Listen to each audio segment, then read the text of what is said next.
Well, I think the first challenge that we all have as pastors in our attempt to disciple is understanding that society is broken.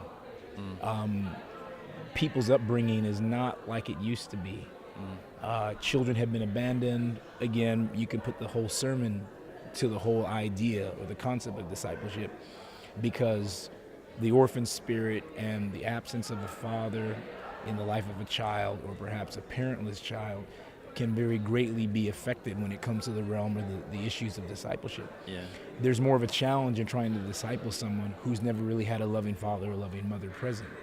And so, because discipleship, of course, is the impartation of spirit and attitude from one person into another. You're trying to impart your values into someone else, your convictions. You're trying to impart, aspects of God. You're trying to put godliness in them.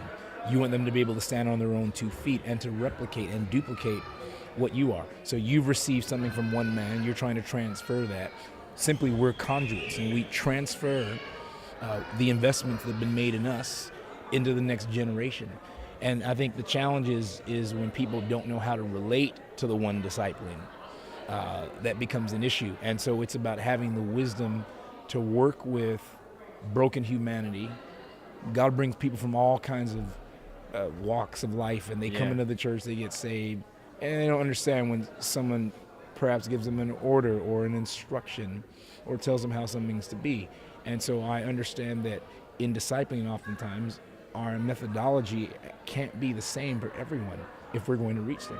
And so we need wisdom. We desperately need the wisdom of God when it comes to discipling, because no two men or two couples respond exactly the same.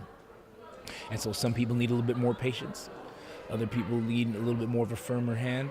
But it's the same objective. We're trying to impart something. We're Yeah, trying to yeah. impart God. We're trying to impart the vision of the disciples, what Jesus himself carried. We're trying to put that into them. And that I think that we are in a place of great responsibility. God's counting on us to pass the baton to the next generation. And so as pastors, we need to posture ourselves in such a way that would be conducive for discipleship. Again, there are two things that will make it happen. One, a willing disciple who wants to learn, who wants to listen, because of course the word disciple means learner, one Yeah, who learns. yes. So one who wants to learn.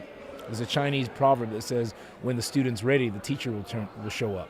So if Very the good. student is ready, it means they're displaying an attitude of wanting to learn something, and then you have a willing teacher who wants to teach.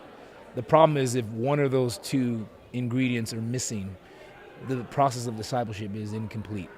And furthermore, to really complete the cycle of discipleship, it's where you can effectively disciple one person and then they can disciple somebody else. You've completed the cycle of discipleship.